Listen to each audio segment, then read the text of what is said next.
जोरदार जयकारा हम सभी लोग एक साथ लगाएंगे। बोलिए अष्टानी का महापर्व की जय हो, जय हो, जय हो। अनंतानंत सिद्ध परमेष्टि भगवान की जय हो, जय हो, जय हो। और अभी हम सभी लोग चल रहे हैं पंडित अंकुर जी शास्त्री भोपाल, आदरणीय पंडित अंकुर जी शास्त्री भोपाल के पास। बहुत सुंदर विषय, समस्त सुकृत अर्थात पुण्य भोगियों के भोग का मूल है। बहुत सुंदर विषय है। क्या इस विषय के अंतर्गत हमें सुनने मिलेगा, ये तो आपको व्याख्यान के द्वारा ही ज्ञात होगा। आदरणीय अंकुर जी भाई साहब से मैं निवेदन करता हूं कि इस विषय पर वह हमें अपना मार्मिक उद्बोधन प्रदान करें और बहुत सुंदर चर्चा अभी हम सभी को सुनने मिलेगी। थोड़ा सा मैं आप सभी को भाई साहब का परिचय दे दूं। आदरणीय अंकुर जी भाई साहब दूरदर्शन चैनल पर हमारे एंकर कम न्यूज एडिटर हैं, एक अच्छे कवि हैं, एक अच्छे लेखक हैं, एक अच्छे चिंतक हैं, एक अच्छे वक्ता हैं और बहुत एक अच्छे अध्येता हैं। ऐसे आदरणीय पंडित अंकुर जी शास्त्री भोपाल से मैं निवेदन करता हूं कि वह समस्त सुकृत अर्थात पुण्य भोगियों के भोग का मूल है। आदरणीय भाई साहब।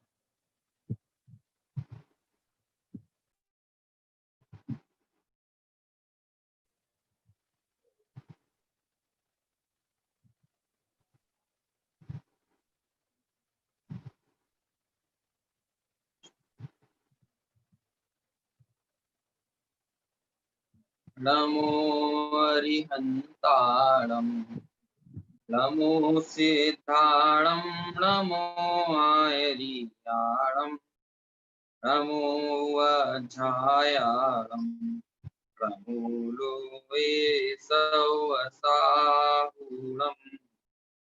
मंगलम भगवान वीरो मंगलम गौतमो गणी मंगलम कुंद कुंदाद्यो जैन धर्मोस्तु मंगलम सर्वमंगल मांगल्यम सर्वकल्याणकारकम प्रधानां सर्वधर्माणां जैनं जयतु काशिनं जैनं जयतु काशिनं जैनं जयतु काशिनं।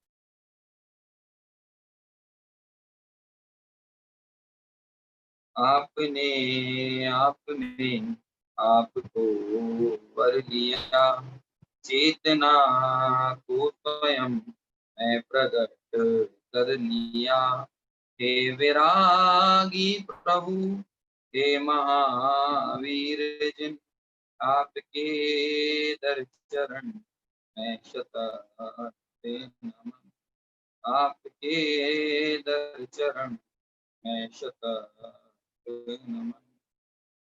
नवीयोण जिणं वीरं अनंतदंसण सभावं गोच्छामिणीयं सारं केवली।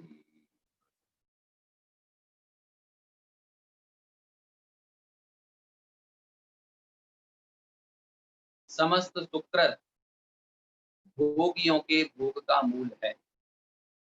ये विषय जैसा कि आपको विभिन्न प्रचार माध्यमों के जरिए आप तक ये विषय पहुंचा है। दरअसल मैं ऐसी कोई नई बात या कोई गंभीर बात करने के लिए यहाँ पर उपस्थित नहीं हूँ और ना ही इस चर्चा को करने का ऐसा कोई प्रयोजन है कि आपके समक्ष किसी ऐसे विषय का प्रतिपादन करने में जाऊं जिसमें थोड़ा ग्लैमर हो या थोड़ा सा अनूठा हो, ऐसी कोई बात नहीं।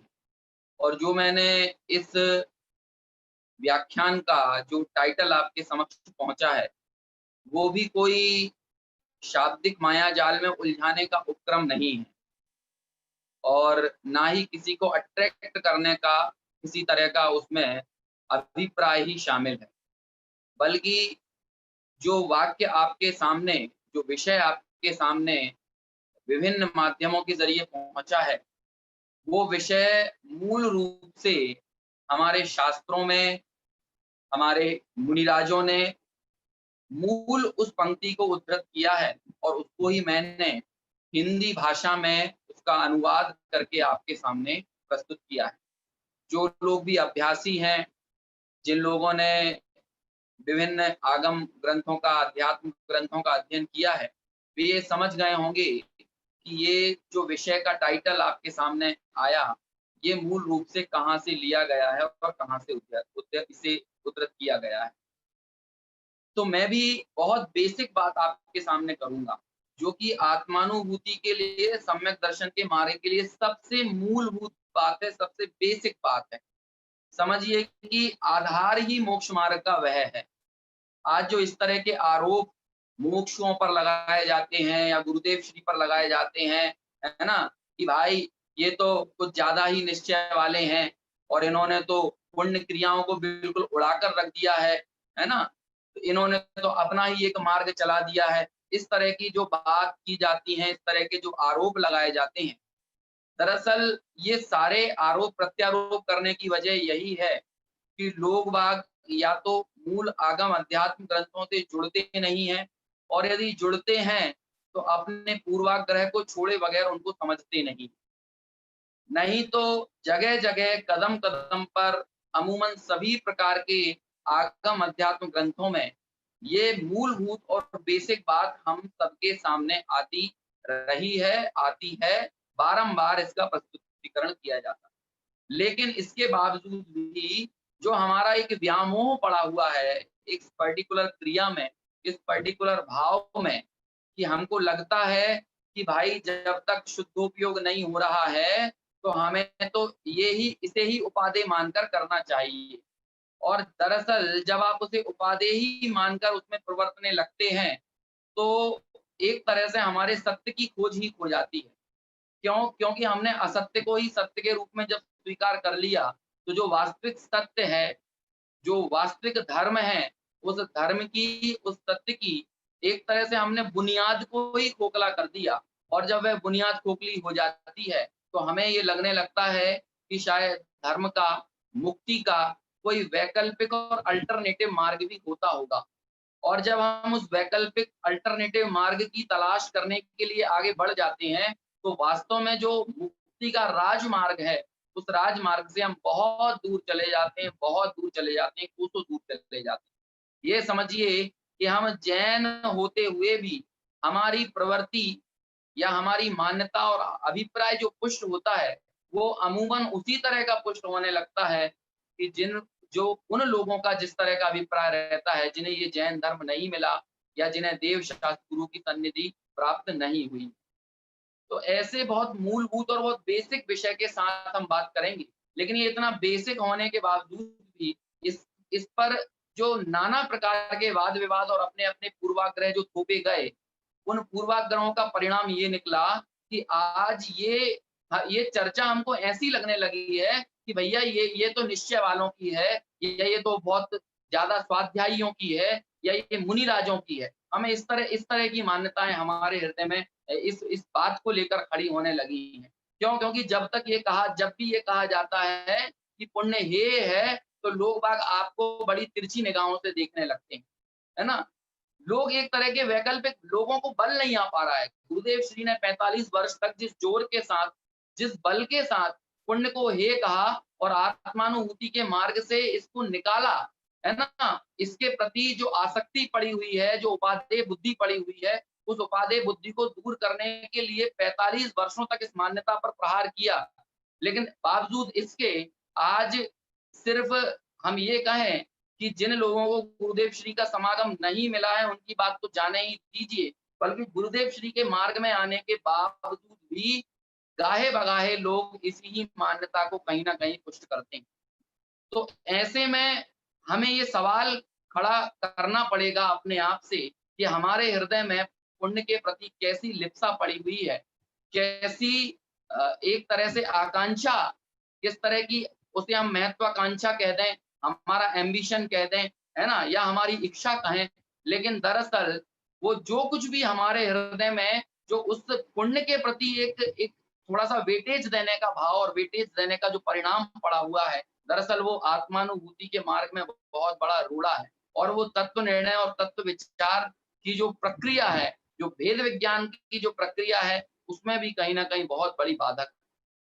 तो ऐसे में जो आपके सामने जो विषय है, पहले तो मैंने वो विषय कहाँ से मूल रूप से उसको लिया है, कौन-सा श्लोक है, कौन-सा छंद है, और एक तरह से जो कि किसी भी स्वाध्याय की परिपाटी होती है, कि हम किसी एक मूलभूत गाथा अथवा श्लोक अथवा विषय को लेकर जो चर्चा करते हैं, पहले उसको प्रस्तुत कर देना अच्छा माना जाता है, उत्तम माना जाता है। और फिर उसको प्रस्तुत करने के बाद उसके आधार से और ज़्यादा चर्चाओं को अपनी विस्तार दिया जाना चाहिए।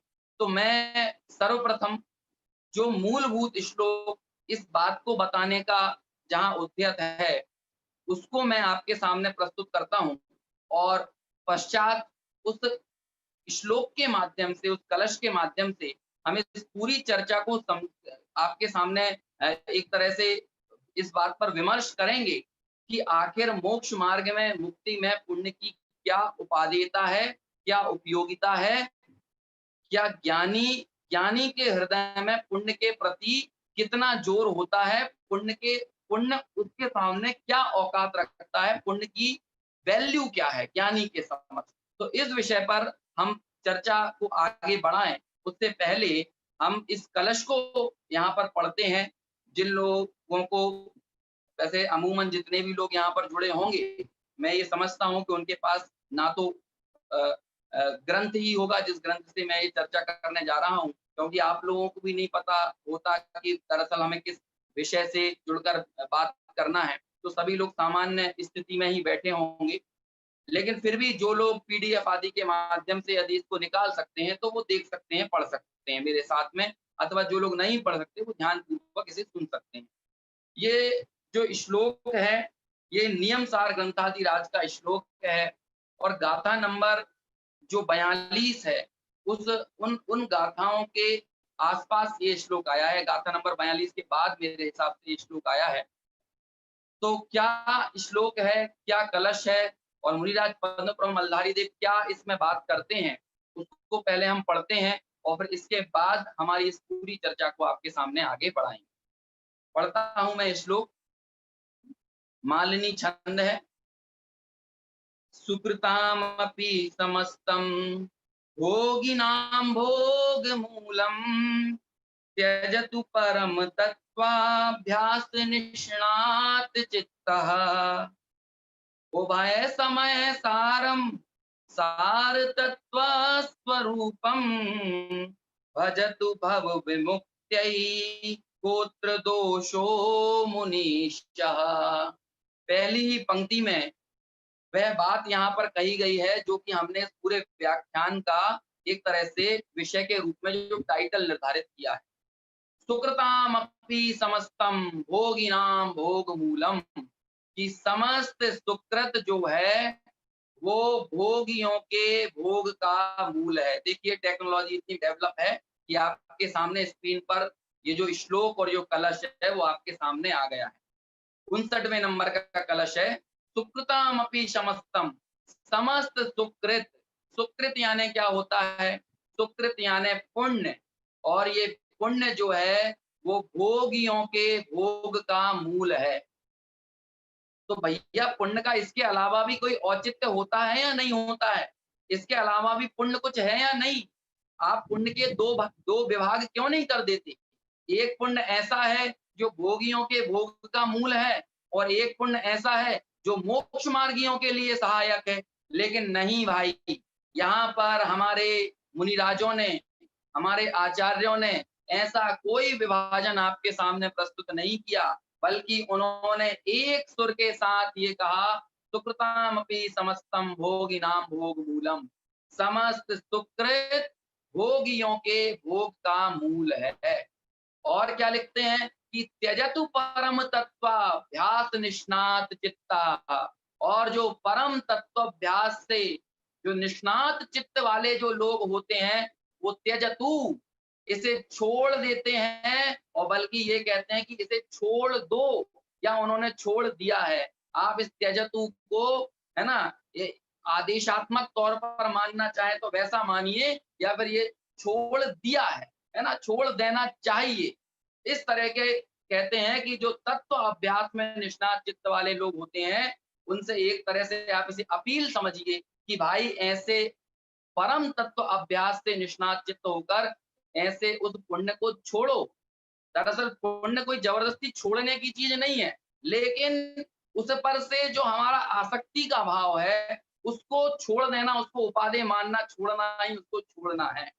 और उभय समय सारम, सार तत्व स्वरूपम। और लिखते हैं कि जो तत्व स्वरूप, जो सार है, ऐसा जो समय सार है, ऐसे उस समय सार को भजतु भव विमुक्त्यै गोत्र दोषो मुनीषा। ऐसे उस वास्तव में समय सार को ही जो मुनिराज हैं, जो ज्ञानी जन हैं, वे उसको भजते हैं। किस लिए भजते हैं? कि इस संसार से पार होने के लिए, भव भ्रमण से मुक्त होने के लिए, ऐसे उस समय सार को ही सार रूप से स्वीकार करके वे उस पुण्य को त्यागते, पुण्य से दृष्टि हटाते। तो अब यहाँ तो कह दिया कि समस्त सुकृत भोगियों के भोग का मूल है। आपने पाप की बात क्यों नहीं की? देखिए, नियम सार ग्रंथ की तो एक शैली है कि यहाँ पर जितनी भी एक तरह से कहें कि उलाहना दी गई हैं, वो सभी पुण्य को ही दी गई हैं। और ये कह दिया कि जब पुण्य कहा जाए तो उसमें पाप तो ऑटोमेटिक गर्भित है, लेकिन जब पाप कहा जाए तब भी वहां पर पुण्य को भी पाप के अंदर ही गर्भित करना चाहिए, क्योंकि इस तरह का जो विभाग है, वो विभाग यहाँ पर आचार्यों के हृदय में नहीं है। देखिए, एक बड़ी सुंदर बात आती है कि हमसे कहा जाता है कि विकल्प से भेद विज्ञान करो, विकार से भेद विज्ञान करो, लेकिन हम लोग इतने चतुर प्राणी हैं कि विकल्प से भेद विज्ञान नहीं करते, बल्कि विकल्प में भेद विज्ञान कर लेते हैं। और क्या करते हैं कि ये अच्छा विकल्प है और ये बुरा विकल्प है ना? ये अच्छा विकार है और ये बुरा विकार है। जबकि पुण्य और पाप दोनों को ही विकार स्वरूप कहकर उन दोनों से ही भेद विज्ञान करने की बात कही जाती है। लेकिन हम उल्टे अपनी एक्स्ट्रा अकल लगाकर, जबकि आचार्यों ने इस तरह की बात नहीं की कि भाई तुम इन दोनों को अलग-अलग मानकर चलना, है ना? कई लोग इस तरह के उदाहरण देते हुए भी मिल जाते हैं। कई लोग आकर कहेंगे, इष्टोपदेश ग्रंथ में कहा है कि धूप में खड़ा होने से बेहतर तो छाया में खड़े होना है ना? मतलब पापमय जीवन बिताने से अच्छा तो पुण्य में जीवन बिताना है। ऐसा कहा है कि नहीं कहा है? तो कहते हैं भाई उसके आगे पीछे का भी तो थोड़ा पढ़ा करे, उसके आगे पीछे भी तो कुछ लिखा है, या सिर्फ उतना ही उतना पढ़कर छोड़ देना है। देखिए, मैंने तो आगम के बहुत सारे यहाँ पर एग्जाम्पल या उद्धरण आपके सामने निकाले हैं, जो कि पुण्य को उसकी असली लायकात दिखाने वाले हैं। और मैं 45 मिनट की जो अपनी चर्चा है, उसमें यही कोशिश यहाँ पर करने का प्रयास कर रहा हूँ कि आपको उन मूल उद्धरणों से, मूल आचार्यों के मंतव्य से, आचार्यों से परिचित कराया जाए। अब मुझे नहीं पता कि मैं कितनी आचार्यों के जो रेफरेंसेस हैं वो आपके सामने प्रस्तुत कर पाऊंगा। देखिए, जो इस तरह से इष्टोपदेश ग्रंथ का एग्जाम्पल देते हैं, उसी इष्टोपदेश ग्रंथ में बड़ी सुंदर बात पूज्यपाद आचार्य लिखते हैं कि भाई यत्र भावा शिवम दत्ते द्वयो कियत् दूरवर्तिनी यो नयत्याशु गव्यूतिम क्रोशार्दे किम ससीदति। वे वहां पर कहते हैं कि भाई इन पुण्य पाप के चक्कर में मत पड़ो, बल्कि आत्मानुभव का प्रयास करोगे तो जो आत्मानुभव या जो शुद्ध भाव आपको मुक्ति को दे सकता है, उसके लिए स्वर्ग आदि को देना कहाँ का बड़ा खेल है।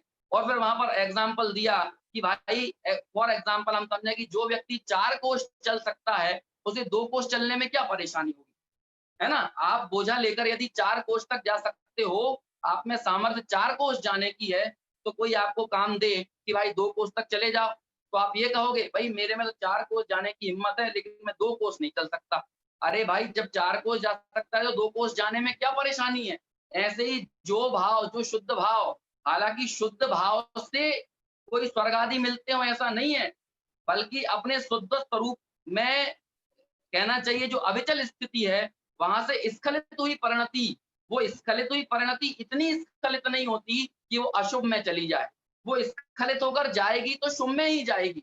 इसलिए वास्तव में जो स्वर्ग आदि की प्राप्ति होती है, जो बंध रूप है, वह शुभ बंध जो है वो दरअसल उस स्खलित हुई परिणति का परिणाम है ना? लेकिन फिर भी ऐसा कह दिया जाता है कि यत्र भावा शिवम दत्ते, है ना? जो भाव है आपको मुक्ति दे सकता है, वह उसके लिए आपको स्वर्ग आदि को प्रदान कर देने में क्या परेशानी है। लेकिन शुद्ध भाव से नहीं, बल्कि शुद्ध भाव के काल में जो स्खलन हुआ है और उससे जो शुभ भाव का बंध हुआ है, स्वर्ग की प्राप्ति तो उससे होती है। और आखिर में कहा कि लेकिन जो स्वर्ग आदि की प्राप्ति हो जाए, उस सुख में या संसार के दुख में, इसमें बहुत ज्यादा तन्मय मत हो जाना, इसमें बहुत ज्यादा तीव्र आसक्ति मत कर लेना। क्यों? क्योंकि ये जो संसार का सुख दुख है, ये वासना मात्र है। और उसके बाद पूज्यपाद आचार्य हमारी ये प्रवृत्ति छुड़ाने के लिए, जिसमें संसार का सुख और संसार का दुख और संसार के सुख का कारण पुण्य और संसार के दुख का कारण पाप, इन दोनों के प्रति एक सम दृष्टि हमारी बने, उसके लिए आचार्य पूज्यपाद लिखते हैं, वासना मात्र में वेतत् सुखम दुखम च देहिनाम तथा यु द्वे जयन्त्येते भोगा रोगा इवापदी। कि भाई चाहे भोग हो, चाहे रोग हो, चाहे संसार के सुख हो, चाहे संसार के दुख हो, लेकिन ये दोनों वासना मात्र हैं। इन दोनों में जबरदस्ती का भेद खड़ा करने की चेष्टा मत करो।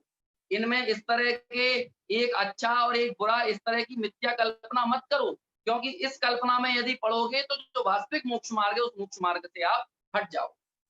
देखिए, नियम सार ग्रंथ में ही 116वें नंबर का कलश है, क्योंकि मेरे पास समय 45 मिनट का ही है ना? और उसमें भी बहुत सारा समय तो बीत गया है, तो मेरे जो रेफरेंसेस लेके आया हूँ, उन सभी पर आपसे चर्चा कर लूँ और अपनी बात ना कहकर जो मूल आचार्यों की बात है, वो आपके सामने रख दूँ, मेरी यही कोशिश है। देखिए, नियम सार ग्रंथ में क्या कहते हैं?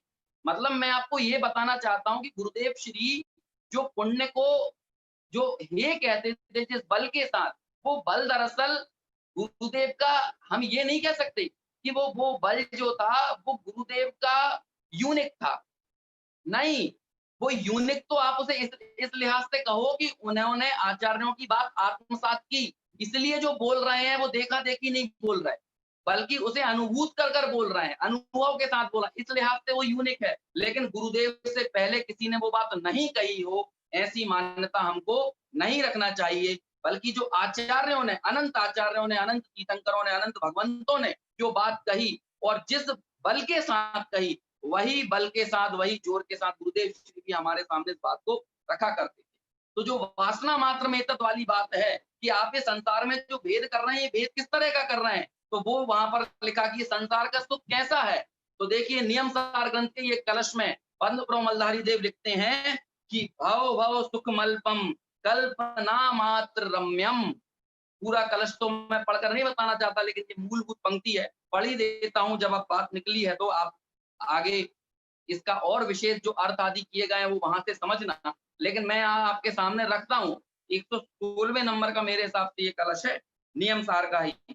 भव भव सुख मल्पम कल्पना मात्र रम्यम तदखिलमपि नित्यम संत्यजाम्यात्म शक्त्या सहज परम सौख्यम चित चमत्कार मात्रम स्फुटित निज विलासम सर्वदा चेत ये हम। कहते हैं भाई, ये जो संसार का सुख आपको दिख रहा है, ये कैसा है? ये वास्तव में सुख है? तो वो कहते हैं कल्पना मात्र रम्यम। कल्पना, जैसे कि कोई सपने में रसगुल्ला खाए और बड़ा खुश हो, और खुश होने के बाद बड़ा झूमे, नाचे, गाए और उठकर बड़ा आनंदित हो, मैंने तो आज रसगुल्ला खाया। तो आप उसे क्या कहेंगे? कितना रसगुल्ला खाया उसने? इस आभास में, इस भ्रम में आनंद जिन्होंने माना, आज तो दरअसल दुनिया ही वैसी हो गई है। आभास में ही लोगों को आनंद आने लगा है ना?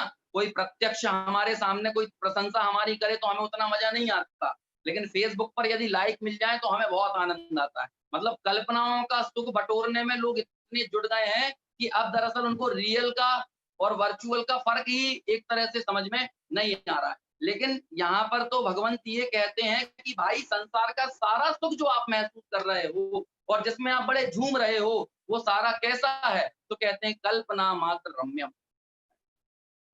जरा हमने जो अभी कलश पढ़ा ना, समस्त सुकृत भोगियों के भोग का मूल है, इसका थोड़ा और विस्तार किया जा सकता है क्या? तो बिल्कुल किया जा सकता है कि समस्त सुकृत भोगियों के भोग का मूल है। और ये बात मैं कहां से निकाल रहा हूं? ये जो अभी हमने पूज्यपाद आचार्य की पंक्ति पढ़ी ना, भोगा, ये भोगा रोगा एवापदी, कि भोग और रोग, है ना, संसार का सुख दुख, ये सभी वासना मात्र हैं। तो इसको ही हम थोड़ा आगे बढ़ा दें है ना, कि भाई समस्त सुकृत भोगियों के भोग का मूल है और समस्त दुष्कृत, दुष्कृत यानी पाप, वो कैसा है? तो कहते हैं समस्त दुष्कृत वो रोगियों के रोग का मूल है। और इसके आगे भी कुछ हो सकता है? हाँ, बिल्कुल हो सकता है कि अकृत, अकृत यानी अकृत्रिम चैतन्य पदार्थ, ये जो है, ये योगियों के योग का मूल है।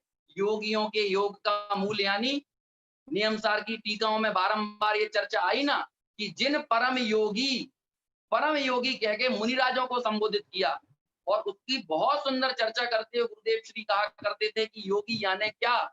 जो अपने परिणाम को अपने अभिप्राय से जोड़ता हो। योग होता है ना, योग, योग जो करे सो योगी, है ना? एक तो मन वचन काय को भी योग कहा जाता है, तो वो योग जो है वो तो एक तरह से नकारात्मक रूप में कहा गया है।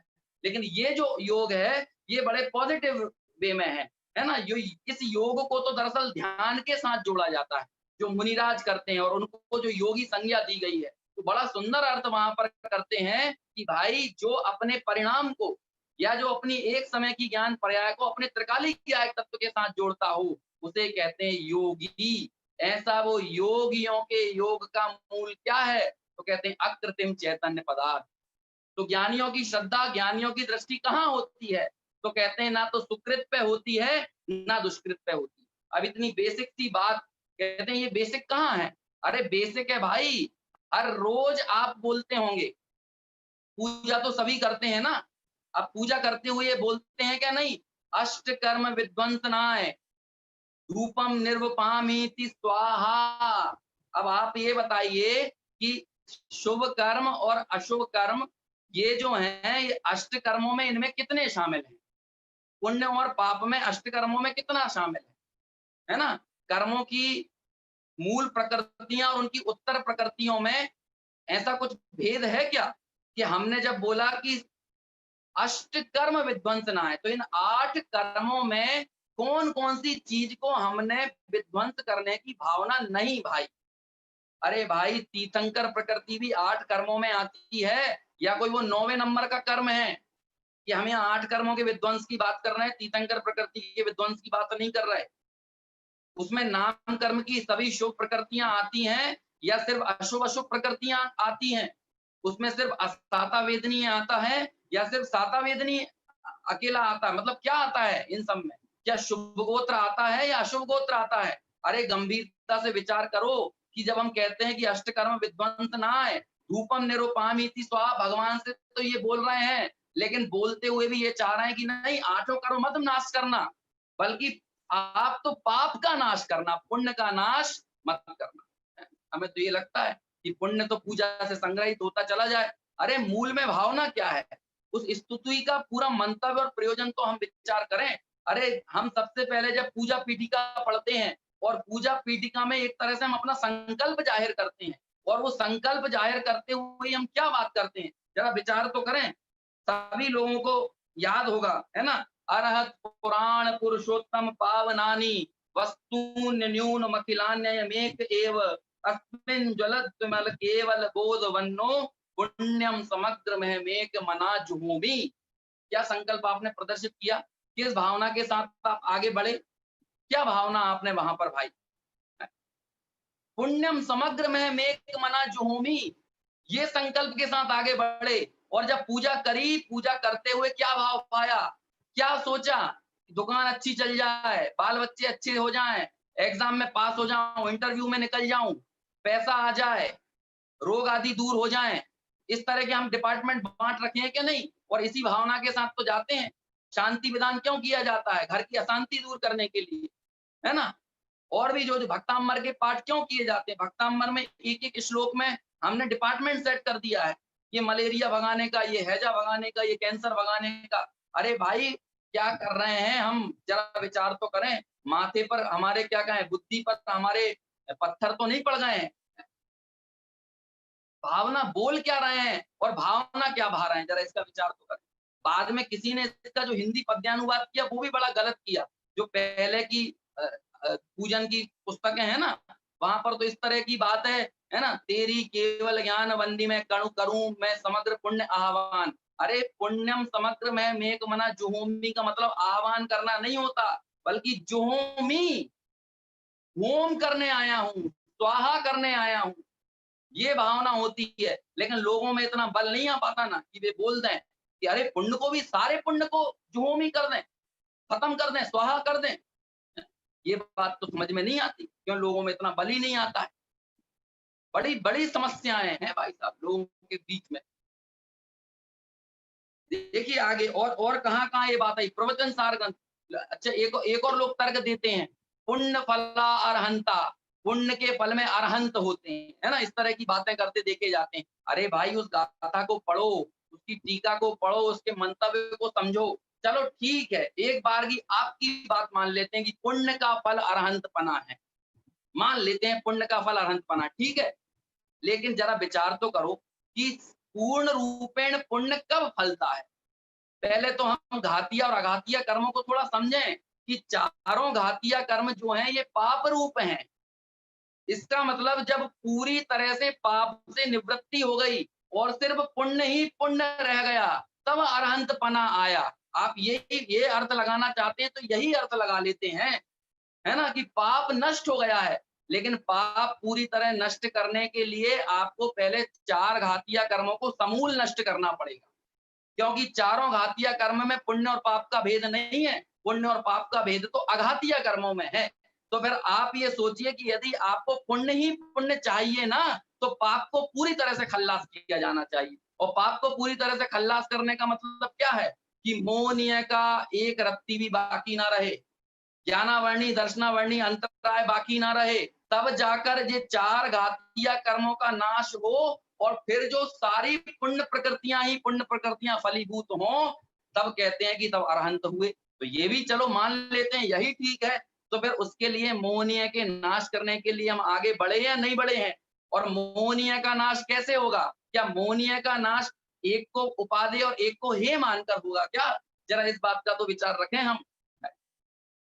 ये मूलभूत चीजों को समझने में क्या परेशानी? देखिए आचार्य कुंद प्रवचन सार ग्रंथ में कहते हैं कि वास्तव में पुण्य हमें क्यों मजेदार लगता है? क्योंकि पुण्य के परिणाम स्वरूप मिलने वाली वस्तुओं में हमारा रस पड़ा हुआ है। पुण्य के उदय में हमारा रस पड़ा हुआ है, इसलिए उस पुण्य क्रिया में भी हमारा रस पड़ा हुआ है। तो हम परंपरा से एक तरह से विषयों को ही पोषने का काम करते हैं, जब हम पुण्य के प्रति हम आसक्ति के भाव से भरे रहते हैं। देखिए क्या-क्या 2 गाथाएँ, गाथा नंबर 76 और गाथा नंबर 77 प्रवचन सार, है ना? पहले तो उन्होंने इस पुण्य के फल को बताया। ये जो संसार का सुख है इसका क्या स्वरूप है पहले ये बताया। और फिर उसके बाद जो इस पुण्य और पाप में भेद करता है उस व्यक्ति को उसका चरित्र बताया। क्या-क्या लिखा? देखिए गाथा नंबर 76 पढ़ता हूँ पहले मैं। सपरम बाधा सहितम विच्छिन्नम बंध कारणम विस्मम जम इंद्रियहिम लद्धम तम सोक्तम दुःखमेव तहा। कैसा है ये पुण्य का फल? कैसा है ये संसार का सुख? कि सपरम बाधा संयम, कि बाधा सहित है, मेरे स्वरूप से विपरीत है।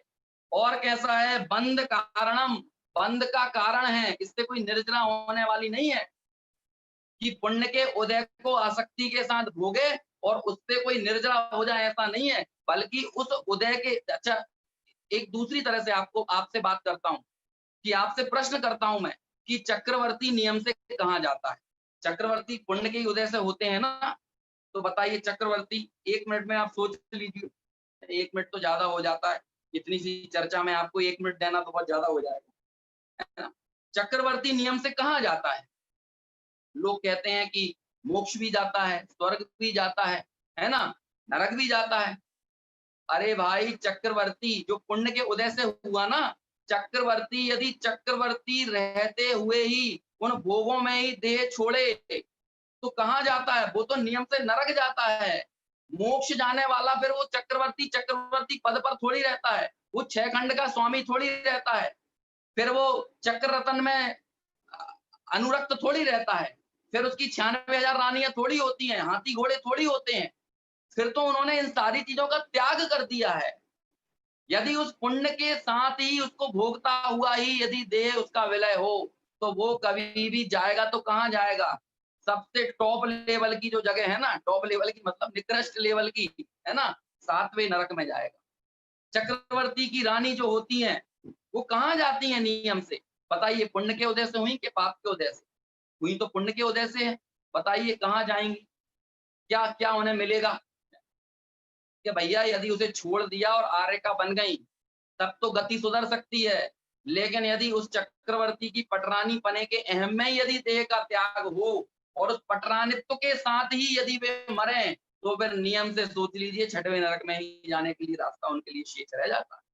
बताइए ना कहाँ लेके जाता है? संसार के सुख में इतना जो तीव्र आसक्ति है, जरा इसका विचार तो करें।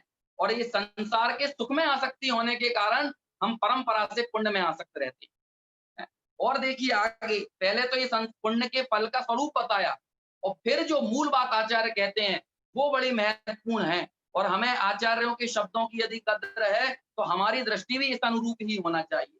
देखिए क्या लिखते हैं कि णहिमण नदी जो एवं ळत्ति विशेषोति पुण्य पावाणम हिंडदि घोरम पारम संसारम मोह संचन्नो।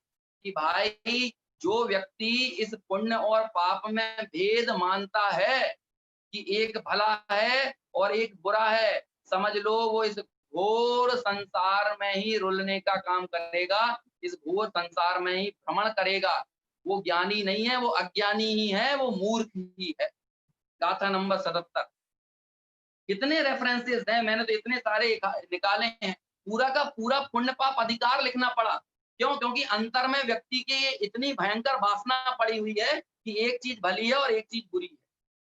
और सबसे पहले चर्चा करते हुए ही आचार्य कुंद ने एक पहली पंक्ति, पहली गाथा जब लिखी पुण्य पाप अधिकार की, तो उस पहली गाथा में ही पुण्य पाप अधिकार के में एक में तो दुनिया जो मानती है वो बता दिया, और एक जो रियलिटी है वो बताया। पहली पंक्ति में तो दुनिया की मान्यता से परिचित कराया, और दूसरी पंक्ति में जो पुण्य की हकीकत है, जो पुण्य की रियलिटी है, उस रियलिटी का परिचय दिया। सभी को याद होगी, बहुत प्रसिद्ध गाथा है ना? देखिए आपको सुनाता हूँ वो गाथा भी। कम मम सुहम सुशीलम सुह कम मम चावि जान सुशीलम कहतम होति सुशीलम जन संसारम पवेसेदी। कि अशुभ कर्म कुशील है और शुभ कर्म सुशील है। दुनिया की यही मान्यता है ना। अरे सारी दुनिया ये कहती है, आप जैनों को मानने की जरूरत नहीं है। अजैनों से भी जाकर बोलेंगे तो कहेंगे हिंसा पाप है और अहिंसा पुण्य है ना। उनके लिए जो हिंसा अहिंसा की परिभाषा है, दया करना अच्छी बात है, अच्छा कर्म है, और किसी को मारना काटना झूठ बोलना ये बुरा कर्म है, सच बोलना अच्छा काम है। इसी तरह के भेद बनाएंगे या नहीं कहेंगे? तो पहली पंक्ति में तो दुनिया की मान्यता को रख दिया सामने कि अशुभ कर्म जो है वो क्या है, वो कुशील है, और शुभ कर्म जो है वो सुशील है। ये कौन? ये दुनिया की मान्यता, ये पहली पंक्ति में। और दूसरी पंक्ति में रियलिटी बताई, और उसकी रियलिटी बताने के पीछे का तर्क भी दिया। और क्या तर्क दिया कि कह तम हो सुशीलम। अरे भैया जिसे तुम सुशील कह रहे हो, जिसे तुम अच्छा कह रहे हो, उसे कहते हैं कह तम हो सुशीलम। वह सुशील कैसे हो सकता है? जम संसारम पवेसेदी, जो संसार में प्रवेश कराता है। अब बताइए पुण्य मुक्त बनाता है कि पुण्य संसार में प्रवेश कराता है? मतलब बड़ी बड़ी विडंबना है। लोग बात कहेंगे, लोगों से प्रश्न करो भोग अच्छे की रोग अच्छे, है ना? तो कोई ऊपर ऊपर जानने वाला आदमी हो तो वो ये कह देगा कि भोग अच्छे, मतलब जो चार्वाक टाइप का आदमी हो, है ना, भौतिकवादी हो, वो ये कह देगा भोग अच्छे हैं रोग अच्छे नहीं है। अभी हम धर्मात्माओं से पूछने लगे कि भोग अच्छे की रोग अच्छे, तब कहेंगे भैया ना तो भोग अच्छे ना रोग अच्छे, तब तो यही बोलेंगे ना। और फिर जब उनसे बोलोगे कि पुण्य अच्छा की पाप अच्छा, तब कहेंगे नहीं पुण्य तो अच्छा होता है। तब कहीं ना कहीं लोगों की जबान इस बात को स्वीकार करने के लिए बड़ी लड़खड़ा जाएगी या थक जाएगी कि नहीं पुण्य और पाप दोनों एक ही तरह की चीज है। फिर इस बात को स्वीकार करना बड़ा मुश्किल पड़ेगा। अभी लोगों को मंच पर बुलाइए और लोगों को बोलिए ये बहुत बड़े भोगी हैं, तो सबको ऐतराज होगा। लेकिन यदि उनको ही बुलाकर कहोगे ये बहुत बड़े पुण्यात्मा हैं, तो सबको मजा आएगा, सबको हृदय में किसी को कोई ऐतराज नहीं होगा। लेकिन यहाँ आचार्यों की बात तो सुनो, वे तो कहते हैं कि सुकृताम अपनी समस्तम भोगे नाम भोग मूला। आपको भोगी कहो या पुण्यात्मा कहो, है ना। क्यों? क्योंकि वो पुण्य जो है वो भोगियों के भोग का मूल है। इसलिए भोगी सुनने में यदि आपको ऐतराज है तो पुण्यात्मा सुनने में भी ऐतराज होना चाहिए। तो फिर मैं कैसा आत्मा हूं? अरे मैं तो पुण्य पाप से विहीन शुद्ध आत्मा हूं। अभी इनमें मैं भेद करूंगा तो फिर कैसे काम चलेगा? तो ये जो बात पुण्य पाप अधिकार में जो 168 गाथा पर्यंत, मतलब 144 से 168 गाथा है ना, लगभग कितनी गाथाएं हो गई हैं? लगभग मेरे हिसाब से 25 24-25 गाथाएं के आसपास होती हैं, जिसमें पुण्य पाप की एकता को सिद्ध किया। उसका संकेत आचार्य कुंद ने पहले ही दे दिया था। आप पढ़िए गाथा नंबर 13, जहां पर पूरे समय सार की विषय वस्तु एक तरह से प्रस्तुत की थी। देखिए क्या क्या लिखते हैं वहां पर। भूदत्थेण विगदा जीवा जीवाय पुण्य पावम च आसव संवरण निज्जर बंधो मोक्षश्च सम्यक्त्वम। यहाँ पर जीवा जीवा, इनमें तो दो वचन रखा, लेकिन पुण्य पावम चा, इन पुण्य पावम में एक वचन रखा। इसका मतलब जीव और अजीव में भेद, दो वचन करने का मतलब है कि उनमें भेद को पहले से ही मान रहे थे। लेकिन पुण्य पावम, इनमें एक वचन, मतलब ये दो नहीं है बल्कि एक ही है। और बाद में जब अमृत चंद्राचार्य ने टीका की, तो टीका करते हुए भी अमृत चंद्राचार्य ये बात लिखते हैं कि अथैकमेव कर्म द्विपात्री भूए पुण्य पाप रूपेण प्रविशति, कि भाई अब एक ही कर्म पुण्य और पाप दो पात्रों के रूप में प्रवेश करता है तो एक ही कर्म, लेकिन वो दो भागों में, दो पात्रों के रूप में अब यहाँ पर प्रवेश करता है। इस तरह से अमृत चंद्राचार्य का जो विजन था वो बहुत ही क्लियर था, बहुत ही स्पष्ट था। और कहां तक बात करें, बहुत सारे मैंने निकाले। अब चलिए थोड़ा सा इस पूरे विषय को समेटते हुए कहें तो फिर कहेंगे कि ज्ञानियों का दृष्टिकोण कैसा होता है पुण्य के प्रति, थोड़ा ये भी तो बताइए। तो भाई मैं इस संबंध में दो चीजें आपके सामने प्रस्तुत करूंगा। पहला तो मैं आपको गाथा नंबर 100 नियम सार की टीका में जो मुनिराज पद्मप्रभ मलधारी देव लिखते हैं उसका एक एग्जाम्पल दूंगा। और दूसरा मोक्षमार्ग प्रकाशक में बताऊंगा कि यदि आपकी उन बातों पर श्रद्धा हो, क्योंकि हमें दिक्कत क्या होती है, पुण्य को हे कहने में हमें क्या परेशानी होती है। जो लोग एक तर्क देते हैं वो कौन सा तर्क देते हैं? लोग ये तर्क देते हैं तुम निश्चयाभासी हो जाओगे। लेकिन ये जो चीज, इस दृष्टि को यदि आप पकड़ेंगे तो आप यकीन मानिए कि ना आप निश्चयाभासी होंगे और ना व्यवहाराभासी होंगे। कौन सी दृष्टि है जरा सुनिए, है ना। गाथा नंबर 100 की टीका, हमारे पास बहुत 3-4 मिनट का समय है, उसमें मैं कोशिश करता हूँ विषय को पूरा करने की। कि देखिए, अशुभोपयोग परांगमुखस्य शुभोपयोग अप्युदासीन परस्य साक्षात शुद्धोपयोगाभिमुखस्य मम। वहां मुनिराज पद्मप्रभ मलधारी देव अपने स्वयं के लिए लिखते हैं कि भाई मैं शुद्धोपयोगी हूं। और वो शुद्धोपयोगी कैसा हूं कि अशुभोपयोग से तो परांगमुख हूं और शुभोपयोग के प्रति उदासीन हूं। लोग कहते हैं कि हम पुण्य करें कि ना करें, है? अब उसका उत्तर भी उन्हें यहां पर मिलेगा। अशुभोपयोग से परांगमुख और शुभोपयोग से उदासीन। भैया हम उदासीन उसी चीज से होते हैं जो हमारे जीवन में होती है ना। जो हमारे जीवन में होती नहीं है हम उससे उदासीन नहीं होते, लेकिन हमारे जीवन में वो हो करें नहीं, हो, है ना। यदि कर्तृत्व के अभिमान के साथ करने जाएगा फिर तो बहुत उल्टी मान्यता हो गई। जीवन में है लेकिन होने पर भी उससे उदासीन। हम अपने पुत्र से उदासीन हो गए, तो पुत्र से उदासीन कौन हो सकता है? बंध्या स्त्री हो सकती है। जिस स्त्री का पुत्र ना हो वो अपने पुत्र से उदासीन हो सकती है? अरे कि जिसका पुत्र होता है वो ही अपने पुत्र से उदासीन हो सकती है।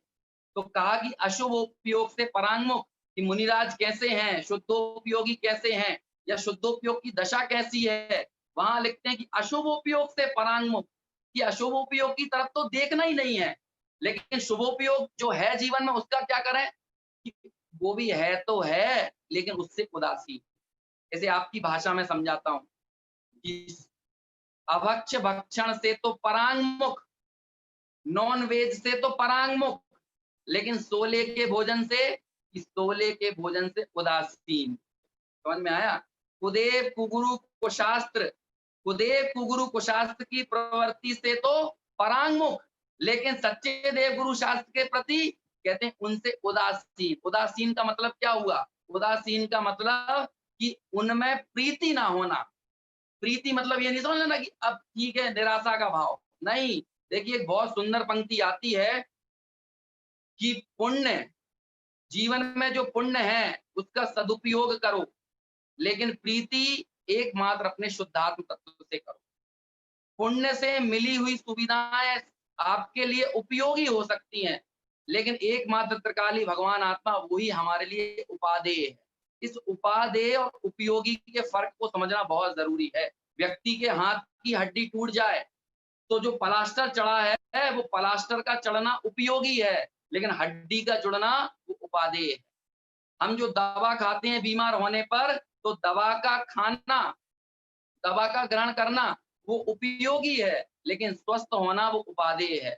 ऐसे ही जीवन में देव गुरु शास्त्र मिले वो उपयोगी हैं, लेकिन अपने त्रिकाली ज्ञायक तत्व का बोध होना, उसकी अनुभूति होना, ये जीवन में उपादेय है। और ये उपादेय हमें तब लगेगा जब हम वास्तव में पुण्य पाप में ये भेद ना करेंगे। अरे आप विचार तो कीजिए, पंडित बनारसी दास जी की पंक्ति याद कीजिए, है ना, जिसमें सात व्यसनों का वर्णन करते हुए बनारसी दास जी लिखते हैं, अशुभ में हारी शुभ जीती यह दूत कर्म। दूत यानी जुआ। जुआ क्या है कि अशुभ भाव आपके जीवन में हो तो आपको हारा हुआ महसूस हो, और अच्छे शुभ भाव यदि हो जाएं तो आपको लगे कि आज हमने फतेह हासिल कर ली, आज तो मंदिर में अच्छा मन लगा, और उसमें ही तन्मय हो गए, उसमें ही रम गए, और फिर उसके आगे कुछ करने का कुछ विकल्प ही नहीं है, कुछ करना चाहते ही नहीं है, बस यही काफी है। मंदिर घुमाए, पूजा कर ली, अर्चना कर ली, भक्ति कर ली, है ना, प्रवचन सुन लिया, और हम उसमें ही संतुष्ट हो गए। ये जो तृप्ति का भाव है, ये अल्टीमेटली आपको सैचुरेटेड बना देगा एक स्टेज पर आकर, ये आपको और आगे लेकर नहीं जाएगा। इस प्रवृत्ति को दूत कर्म यानी इसे व्यसन कहा, इसे जुआ कहा, है ना, इस प्रवृत्ति के लिए। और कहां तक आपसे बात करें, मोक्ष मार्ग प्रकाशक की और एक बात आपके सामने प्रस्तुत करता हूं, समय अपना हो चुका है। देखिए कितनी सुंदर बात, पेज नंबर 226 पर मोक्ष मार्ग प्रकाशक में इसे उद्धृत किया है, अनेक लोगों ने पढ़ा भी होगा। जहां वीतराग होकर ज्ञाता दृष्टा रूप प्रवर्ते, वहां निर्बंध है सो उपादेय है। उपादेय क्या है हमारे लिए समझना, ये उपादेय क्या है, तो कहते हैं ज्ञाता दृष्टा रूप होकर प्रवर्ते, वीतरागी होकर प्रवर्ते, ये उपादेय है। फिर लिखते हैं, इस पंक्ति को यदि समझे तो फिर ना निश्चयाभासी हो ना व्यवहाराभासी। क्या कहा, यहाँ तो मैं सब चीजों पर सिर्फ आपको एक इशारा कर रहा हूँ, एक एक चीज पर बहुत लंबी लंबी चर्चा की जा सकती है, लेकिन चूंकि अपने पास समय उतना ही था, तो हमने सारे विषयों का एक तरह से हमें परिचय हो, वो संकेत हमको प्राप्त हो, और हम पता हमें ये खबर लगे कि मोक्ष मार्ग में पुण्य कितना उपयोगी है भी या नहीं है, ये समझ में आए, है ना। और इस तरह का जो डर हमारे भीतर बैठा हुआ है कि भाई पुण्य को बिल्कुल ही छोड़ देंगे, उसे जड़ मानने लगेंगे तो हम निश्चयवासी हो जाएंगे, नहीं, निश्चयवासी आप अपनी गलती से होगे, आप सही स्वरूप को ना समझने के कारण होगे। देखिए इस पंक्ति को सुनिए, सो ऐसी दशा ना हो, कैसी दशा ना हो कि जब तक ज्ञाता दृष्टा रूप प्रवर्तन ना हो, सो ऐसी दशा ना हो तब तक प्रशस्त राग रूप प्रवर्तन करो। क्या कहते हैं, ऐसी दशा ना हो तब तक प्रशस्त राग रूप प्रवर्तन करो। दरअसल दिक्कत आपके करने से नहीं है, आपके मानने से, और आगे मान्यता का निषेध करते हैं। जब तक ऐसी दशा ना हो तब तक प्रशस्त राग रूप प्रवर्तन करो, परंतु श्रद्धान तो ऐसा रखो कि यह भी बंध का कारण है।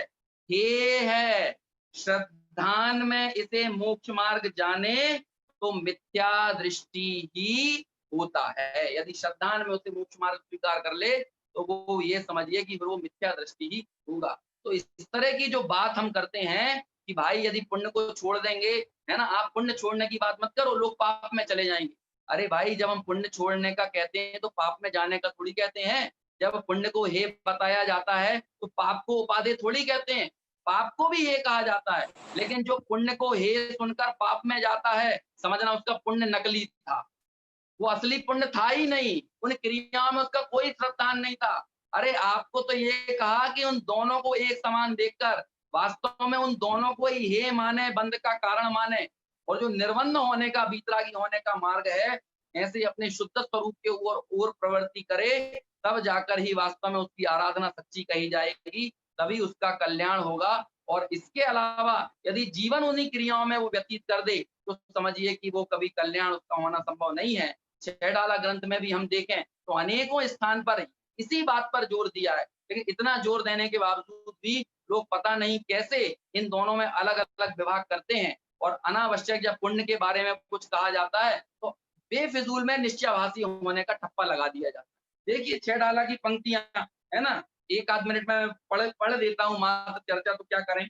देखिए, जिन पुण्य पाप नहीं कीना, आत्म अनुभव चित्त दीना, तिन ही विधि आवत रोके, संवर लही सुख अवलोके। आत्म अनुभव चित्त दीना, पुण्य पाप नहीं कीना, उसके संवर है। शुभ अशुभ बंद के फल मझार, रति अरति करे निज पद विसार। शुभ और अशुभ के फल में एक में रति करे और एक में अरति करे, ये सब क्या है? कहते हैं कि भैया आत्म हित हेतु विराग ज्ञान, ते लखें आपको कष्टदान। जो आत्मा का हित करने वाला जो सच्चा वैराग्य है, वीतरागता है, उसे ये भला नहीं मानता, बल्कि पुण्य को अच्छा और पाप को बुरा मानता है। पाप पुण्य फल माई हरक बिल घूमत बाही। कितनी बात करें, कदम कदम पर इस तरह से आचार्यों ने बारंबार इसी तरह का उपदेश दिया है।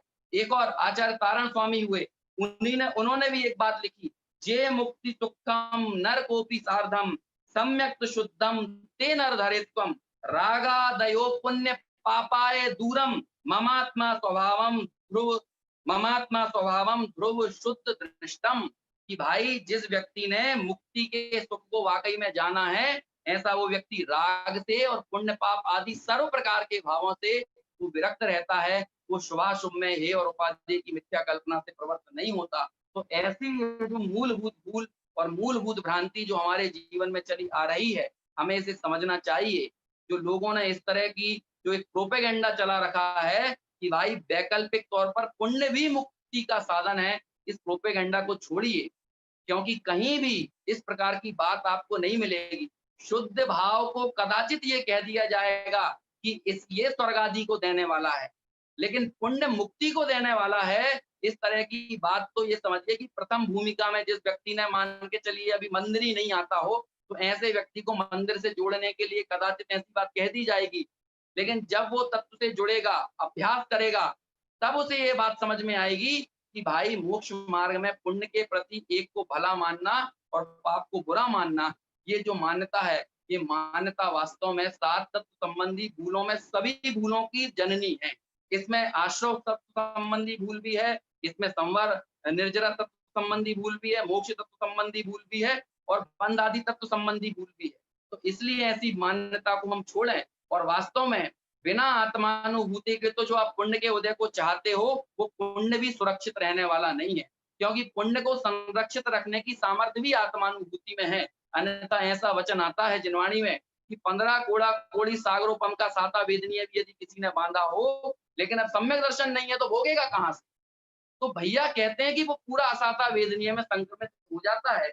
तो ये संक्रमित क्यों हुआ? क्यों पुण्य पाप में बदला? क्योंकि वास्तव में वह आत्मानुभूति से शून्य था। तो इसलिए एक आत्मानुभूति का उपक्रम ही हमको करना चाहिए। वही हमारे लिए सर्वथा उपादेय है। यदि पुण्य में हित बुद्धि पड़ी हुई है, तो समझिए अभी मोक्ष मार्ग को हमने समझा ही नहीं है और हमारी आत्मानुभूति सम्यक दर्शन के प्रति हमारी किसी प्रकार की कोई वांछा, इच्छा, ललक नहीं है। और जिसकी सम्यक दर्शन के स्वरूप को ही जिसने सही ढंग से नहीं समझा, वो ऐसे भेद विज्ञान और तत्व विचार की प्रक्रिया में आगे कैसे बढ़ सकता है?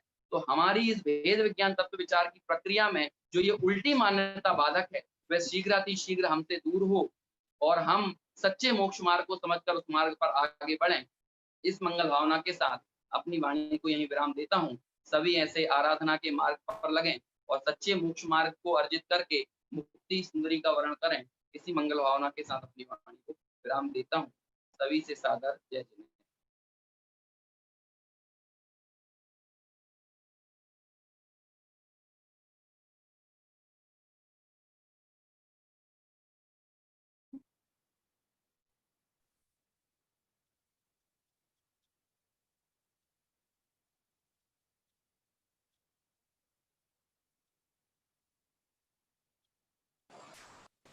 हर पाप को तो सारा जगत ही बोलता यह पाप है, पर कोई विरला बुद्ध कहे कि पुण्य भी तो पाप है। इस प्रकार के भाव आचार्य योगेंद्र देव ने योगसार ग्रंथ में भी प्रस्तुत किए हैं। ऐसे ही भाव आदरणीय विद्वान पंडित अंकुर जी ने हमें पूरे व्याख्यान में जिनागम के आलोक में, जैन दर्शन के आलोक में पुण्य की क्या महत्वता है, पुण्य का कितना प्रकार से भार है उसको बहुत ही अच्छी तरह से स्पष्ट किया, बहुत ही विभिन्न विभिन्न उद्धरणों के माध्यम से, अनेक ग्रंथों के माध्यम से, प्रवचन सार, समय सार, छेड़ाला। इससे हमें ज्ञात भी होता है कि आपको आगम अध्यात्म के अनेक ग्रंथों का बहुत गहरा अध्ययन है और आपने बहुत ही अच्छा विषय, एक नया विषय हम सबके बीच में प्रस्तुत किया। इसके लिए हम आपका बहुत बहुत धन्यवाद ज्ञापित करते हैं। बहुत ही शॉर्ट नोटिस पे आपने हमें स्वीकृति दी, इसके लिए बहुत बहुत धन्यवाद आदरणीय भाई साहब का हम ज्ञापित करते हैं। हम पुनः पुनः आपको आमंत्रित करेंगे इस प्रकार के नए विषय के लिए, जिससे हम सबको इस विषय में उचित ज्ञान हो सके। ऐसे आदरणीय अंकुर जी भाई साहब का बहुत बहुत धन्यवाद ज्ञापित करते हैं। अभी हमने पहले प्रवचन के क्रम में पंडित अंकुर जी भोपाल का लाभ लिया। अब दूसरे प्रवचन के क्रम में प्रतिदिन की भांति अकृत्रिम जिन चैत्यालयों का क्या स्वरूप है, क्या महिमा है, वो प्रस्तुत करने के लिए हमारे बीच में पधार चुके हैं आदरणीय डॉक्टर अरुण कुमार जी शास्त्री, जयपुर। मैं उनसे निवेदन करता हूं